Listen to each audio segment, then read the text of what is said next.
సూర్యాపేట జిల్లా కోదాడలో హైటెన్షన్ తెగిపోయిన ఆంధ్ర తెలంగాణ సరిహద్దు బ్రిడ్జి బిక్కుబిక్కుమంటున్న సమీప ప్రాంత ప్రజలు.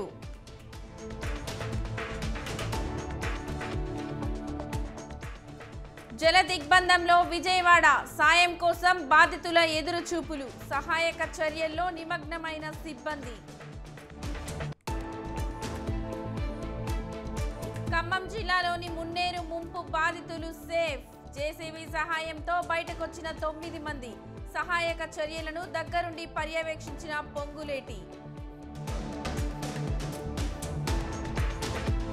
భారీ వర్షాలతో తెలుగు రాష్ట్రాలు అతలాకుతలం, ఎక్కడికక్కడ పొంగుతున్న వాగులు వంకలు, అవసరమైతేనే బయటకు రావాలన్న అధికారులు.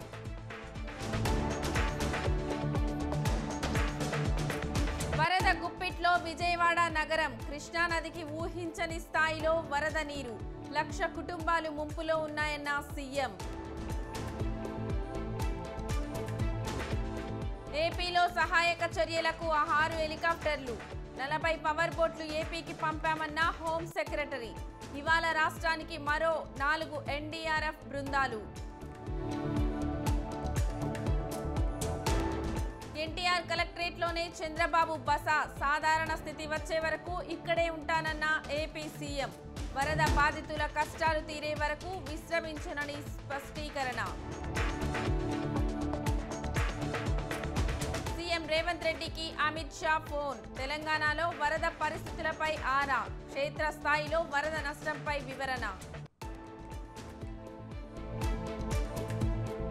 ప్రకాశం బ్యారేజీకి రికార్డు స్థాయిలో వరద, చరిత్రలో రెండో అతిపెద్ద వరదగా రికార్డ్.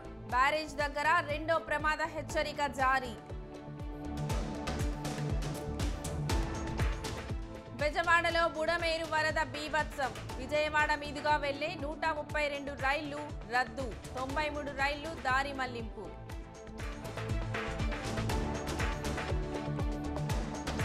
తెలంగాణలో వరద పరిస్థితిపై ప్రభుత్వం అప్రమత్తం, వరద నీరు వృధా కాకుండా చూడాలన్న రేవంత్. రిజర్వాయర్లు కుంటల్లో నిల్వ చేయాలని ఆదేశం. హైదరాబాద్ విజయవాడ మధ్య రాకపోకలు బంద్, కోదాడ నేషనల్ హైవేపై వరద ప్రవాహం. హైదరాబాద్ విజయవాడ హైవేపై ట్రాఫిక్ మళ్లింపు. తెలంగాణలో ఎడతెరిపి లేకుండా కురుస్తున్న వర్షాలు, భారీ వర్షాలపై సీఎం రేవంత్ రెడ్డి సమీక్ష. అధికారులు ఎవరూ సెలవులు పెట్టొద్దని సూచన. ఇవాళ తెలంగాణలో విద్యాసంస్థలకు సెలవు, పలుచోట్ల జనాలు అడుగు బయట పెట్టలేని పరిస్థితి. ప్రజలు ఎవరూ బయటకు రావద్దన్న పొంగులేటి.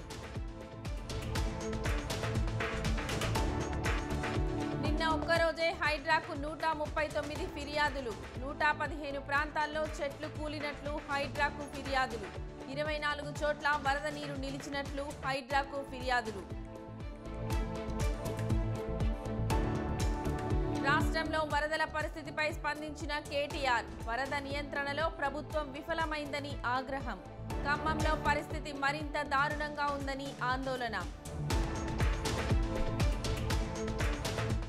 భారీ వర్షాలతో ప్రాజెక్టులకు జలకళ నిండుకుండల్లా జలాశయాలు, హుస్సేన్ సాగర్ కు పోటెత్తిన వరద.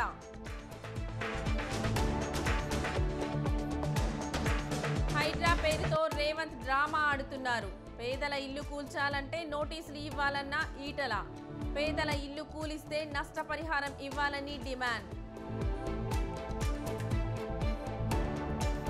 త్వరలో రానున్న 7 వందే భారత్ రైళ్లు, అత్యాధునిక టెక్నాలజీతో స్లీపర్ కోచ్లు.